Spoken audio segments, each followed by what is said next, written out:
folks, and welcome back to the Working with Workspace series. I'm excited today to bring you another episode. This time we're going to be focusing on Google Drive, and in particular, shared drives within Google Drive and how you can use those effectively to have a more secure solution for file storage within Google Drive. Before we dive in, just wanted to lay out what we'll be covering today. So first of all, I wanted to just recap the concept of Drive and how it's a little bit different compared to other file storage solutions out there before diving into explaining what shared drives is. And then I want to take a bit of a deep dive into the differences and what those differences bring in terms of benefits. And I'll show you how they work in practice with a little bit of demo as we go through those before concluding the points at the end. And so hopefully the aim is that you understand how you can use shared drives effectively. So just to introduce who I am. Hi, I'm Rowan. I'm a workspace sales specialist for SADA, located now in Toronto. You might be able to tell from the accent, I'm not originally from North America. I came from the UK, and specifically Scotland, where I worked for a Google partner for 5 years, helping hundreds of organizations move to and make the most of Workspace. So excited to tell you all about shared drives today. So firstly, before we examine shared drives in particular and how they can be used, I first wanted to just recap on the concept of Google Drive and how it's a little bit different to some of the other file storage systems that are available. So on the most basic level, Google Drive is the file storage and collaboration system within Google Workspace, the suite of communication and collaboration tools. You can use the Google file formats for real-time, what we call real-time collaboration. So multiple people can be inside the same version of a file, editing and working away together without any interruption using these file formats. And that's definitely one of the major advantages of Google Drive. Also, you can store other file formats that are non-Google, of course, like Microsoft files, such as Word documents, and Adobe Photoshop perhaps as well. And then lastly, it is a cloud-based tool, meaning you access it in the browser. And that's a lot different to some other file storage systems, for sure. But there is also a synchronization tool available, so you can have a local copy syncing with the cloud version or the browser version of your files as well, if you like. And there's some advantages to doing that, for sure. So now that we understand Drive, or the basics of what Drive is, I wanted to highlight and just examine in a little more detail how Drive is different and how that provides some benefits and advantages specifically within Google Workspace. So one of the first basic concepts which is different, which I already alluded to, is that your files are stored in the cloud on Google servers rather than your local device. And this provides many different opportunities and benefits for working together. One of those benefits is in terms of access, you have lots more flexibility. So because your files and tools are not stored on one machine, you can access those from any device that you sign into securely, whether it be a mobile device or a laptop or desktop. And you can do that from any location that you have internet access from. Also, I alluded to this earlier as well, you can do the great thing which is called real-time collaboration. So editing together in one version of a file rather than sending it back and forth via email perhaps, which is a bit more inefficient. And also you get something called revision history with Google Docs, Sheets and Slides, all of the Google file formats. And revision history is saving every change that you make to a file over time so that you can go back if there's any mistakes or you need to rewind at any point since the doc's creation, which is really helpful. You're never going to lose a version of the file again. There's also amazing tools that Google have built, particularly like Google Jamboard, which is a digital whiteboard that can be used for collaboration and people can use it on different devices. It's a more creative way to throw together ideas and do brainstorming type sessions. I already explained a little that everyone's on the same version of a file and also the same version of the tools. And that's definitely a difference within Google Workspace compared to a lot of other systems. Everyone being on the same versions of the tools means that everyone can collaborate instantly and there's never any conflict in terms of someone having to update a version of the software or acquire new tools. Everyone has access to the same tools so they can work together easily. And lastly, there's a lot of security benefits too. For your files and the tools to be stored in Google servers instead, you can allow them to manage your security for you. For example, with Google Docs, Sheets and Slides, you can't get any ransomware. It's invulnerable completely to that type of attack. And there's also tools that Google have specifically built for organizations too, like data loss prevention and the investigation tool in the admin console. So many different types of benefits that come with storing your files in the cloud in Google servers instead of on your local device. So now we understand Google Drive and what that is on a basic level, as well as how Google Drive is a little different and some of the benefits that that brings. I want to explain the concept of shared drives in particular. So shared drives are a feature that Google specifically built for organizations to provide them with more control over the files that they want to share both internally and externally.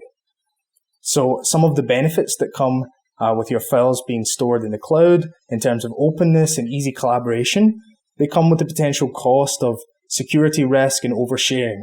And that's one of the reasons that Google created shared drives. So some of the differences and benefits that shared drives brings over My Drive, which is the traditional place that users would store files within Google Drive. So I'm going to explain these or overview them on a high level, and then we're going to take time to dive into each of them and look at them in a demo situation and how you actually use the feature that I'm describing or the difference. And I'll also explain why it's so beneficial to make use of that one too. So on a high level summary, firstly, the files are owned by the organization as a whole and not an individual user. So in My Drive, there's always a primary individual owner of a file, and then you provide access to that file for others to use. But in shared drives, they're all owned by the domain. So we'll dive into that, like I said, within the demo and explain more of that later. Also, there's centralized control of sharing permissions, which means easier management. So all of the sharing permissions can be controlled within the admin console from an administrator. Again, something that you can't do so easily when users are working in My Drive. Another difference would be that access to shared drives is set at the top level of the folder structure in a form of membership. And we're going to go into the membership also has the advantage of having additional permission levels compared to My Drive. In My Drive, you only have edit, view, and comment access. But with shared drives, you have additional levels that you can set to. And lastly, there are some security settings on a shared drive by shared drive basis that you can set, which can provide additional controls and safeguards for the data.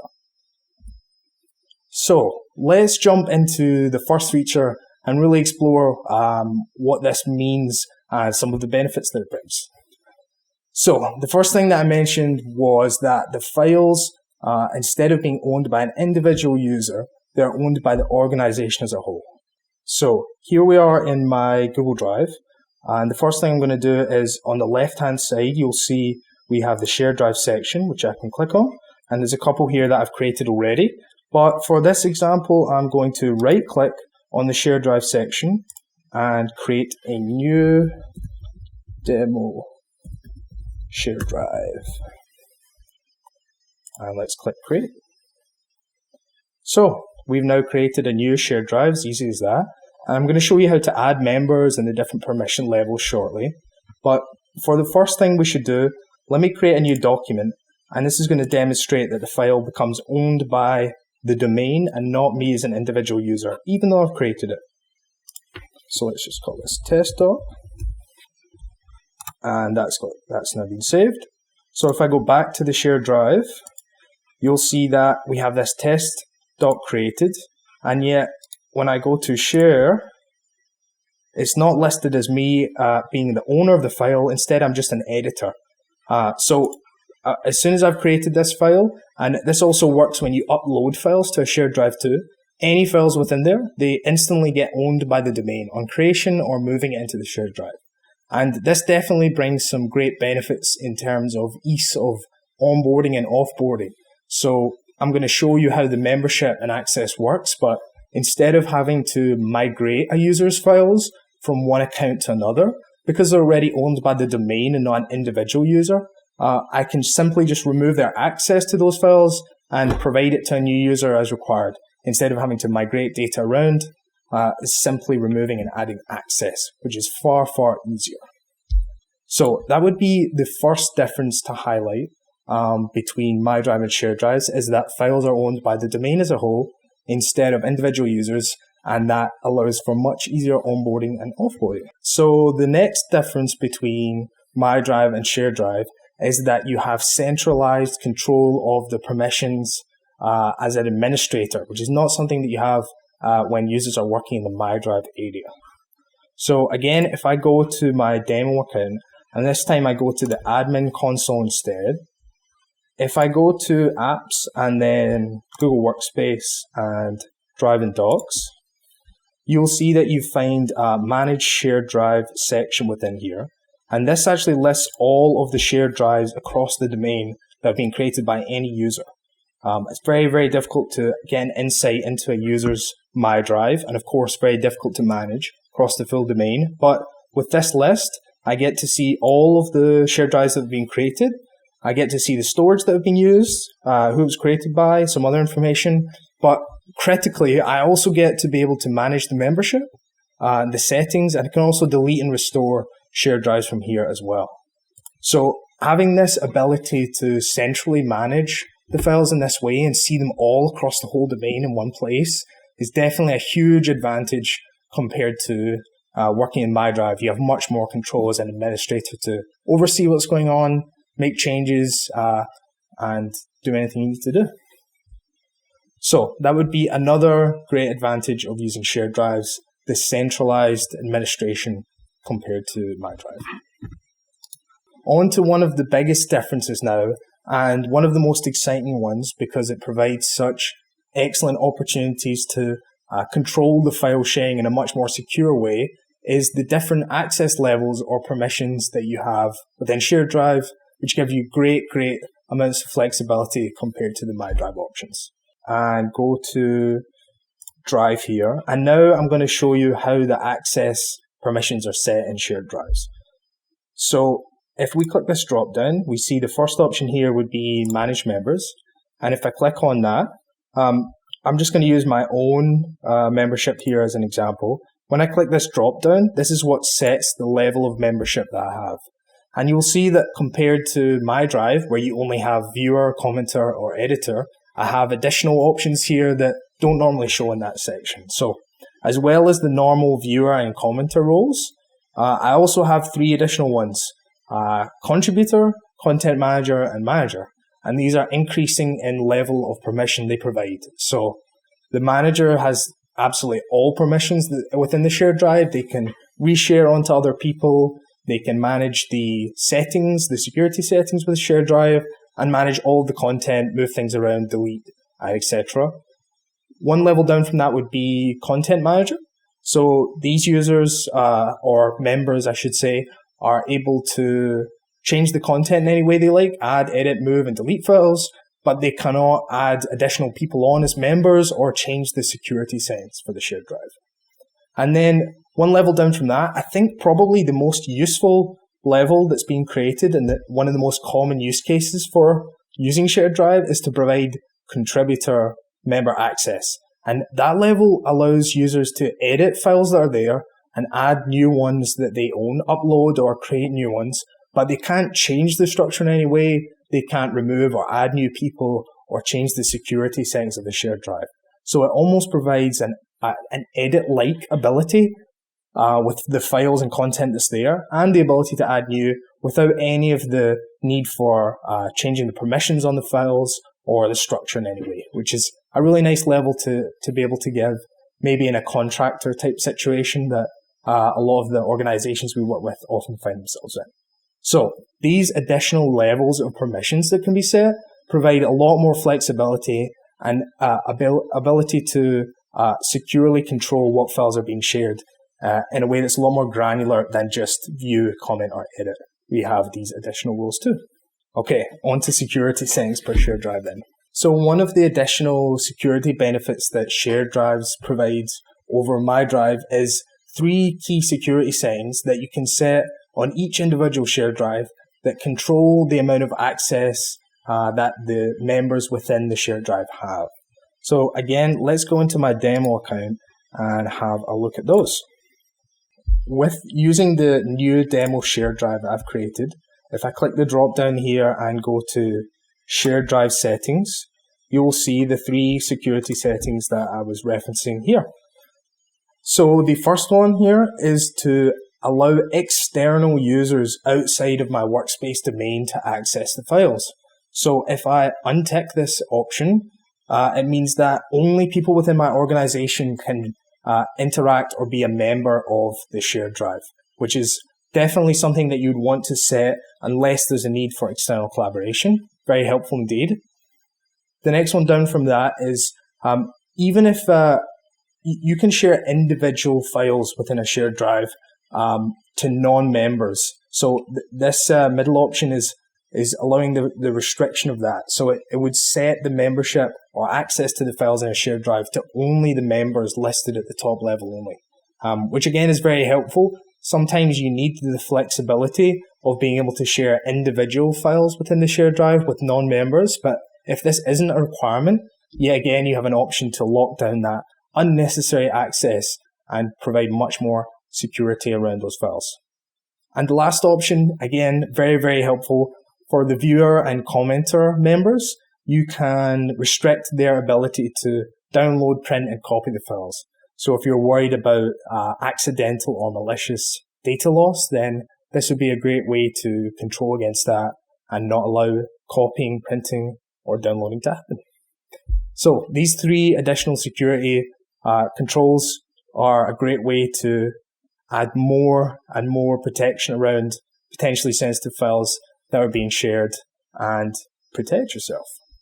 Okay, so hopefully that laid out some of the differences that shared drives have compared to my drive, and maybe now you understand where shared drives can be used in an organization and some of the security and access control benefits that it provides. So shared drives are the feature that Google specifically built within Google Drive that allow for this more controlled way for organizations to provide file sharing. And the key differences, like I mentioned, are the files are owned by the domain instead of an individual user. So they are much more easy to, when onboarding and offboarding people to your organization, it's much more easy to provide and take away access rather than migrating the ownership of those files. So this is a great benefit. Also, the permissions are controlled at the top level by membership for the shared drive. And there are additional permissions available which give you more flexibility to control which users can access the files and what can be shared. And then the last couple of points are there's those 3 key security settings that you can use to further restrict what can be done and control the permissions on those files. And also, and as an administrator, I have the ability to oversee everything within all of the shared drives and control the permissions and settings from the admin console in one place, which is really nice and easy. So, hopefully that summarized some of the key differences between shared drives, and I would love to see you use these in your organization and take advantage of a really fantastic tool that I think Google have built into Google Drive.